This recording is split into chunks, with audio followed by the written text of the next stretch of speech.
time. Somebody made it, and maybe a few thousand years from now, this won't be there. Your body is in time, your mind is in time, your thoughts are in time.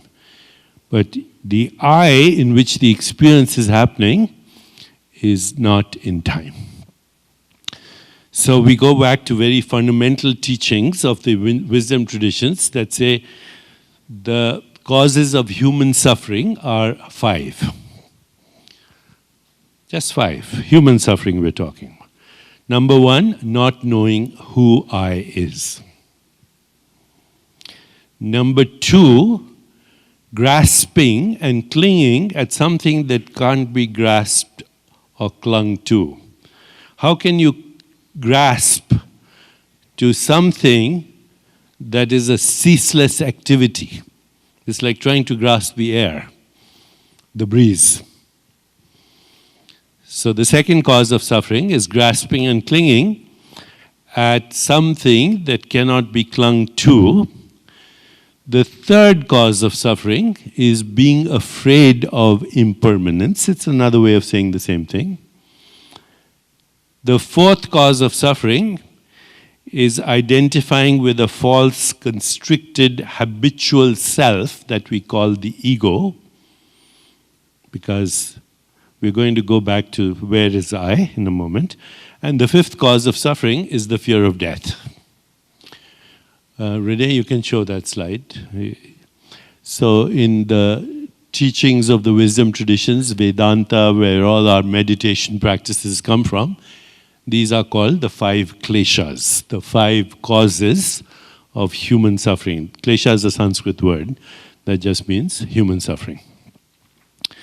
And then, of course, the teaching is that all those causes of suffering, the 5 causes, are contained in the first cause. Not knowing who I is. Because I is the ultimate reality. And what is I? I is that in which all experience occurs. You might as well write this down. And maybe Renee, you can also write this down for future. So let's say, who is I? Bullet point number 1, I is that in which all experience occurs. Bullet point 2, I is that in which all experience is known. So you know you're having an experience. That's equally important. Number 3, I is that which transforms itself into all experience. So I is that which modifies itself into all experience. And I is that into which all experience subsides, because everything that arises also subsides. Think of it, experience like waves on the ocean. Okay, the waves arise and then you can experience them. I can take a photo of the waves, I can show it to you, and then you can say, oh, let's go look at the waves. By the time we go there, that particular wave has gone. So everything that is of the nature of arising as an experience is also of the nature of subsiding as an experience. Why? Because it's a movement, it's an activity, it's a process.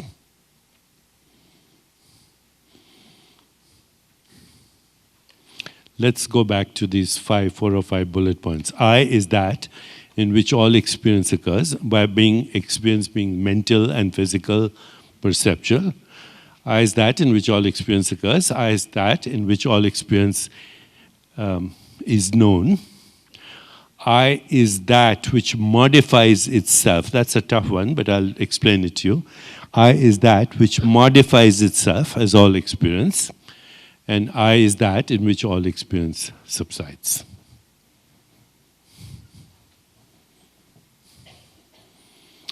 So far, is everyone 100% clear on what I've said? You know, this can't be hopelessly abstract. It has to be understood, and that has to be practiced. Otherwise, you're wasting your time, energy, money, everything. Okay, so far we are all on the same page. Okay, now let's examine the nature of experience. Because we've said, I is that in which all experience occurs, right? So all experience can be divided into the following things. Number one, perception.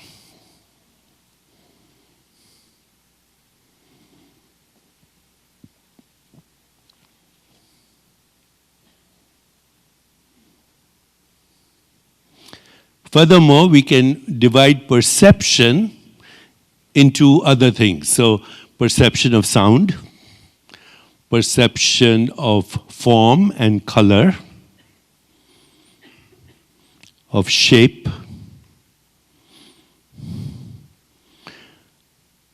so one is perception of sound, second is perception of form, color, shape, which is seeing. When you look at this, this is a perception of form, color, and shape, right? But it could be also the perception of sound. It could also be the perception of texture, soft. It could be the perception of smell. Smells good. It could be, if I wanted to, the perception of taste. Okay, so all perception is 5 senses. Okay? Sound, form, in form I include shape and color, sound, taste, texture.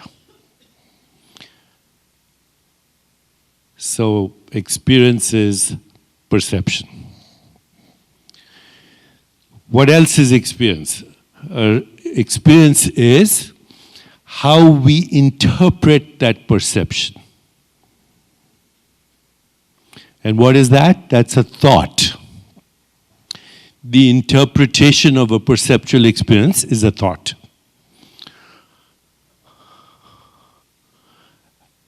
And most of that, by the way, is conditioned. It's the hypnosis of what we call social conditioning. I'm fat, I'm ugly, I'm not attractive, I'm not rich, or I am, or the opposite. The thought is the interpretation of perception. And then there's another activity that we can call experience. It's feelings or emotions. I like this, I don't like this. This gives me joy, this brings me pain. And then it can also be the experience of imagination. You know, you imagine things either in the future or you examine in your imagination, you experience the past. So what is experience? Let's go back to very basics.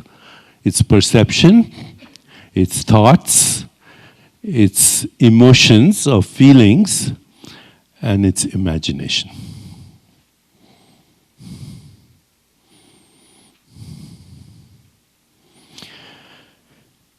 Now we can add one more thing and then we'll be all set to experience. Experience is also volition or choice.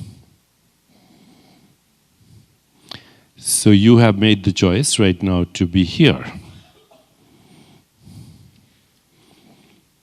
And that comes from a very strange thing called volition or choice or intention. Raise your arm up, please. See, that was preceded by an intention. So we're choosing every moment of our lives, most of the time automatically, like biological robots.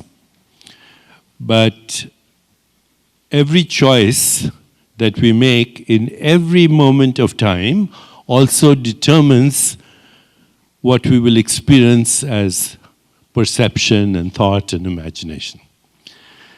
So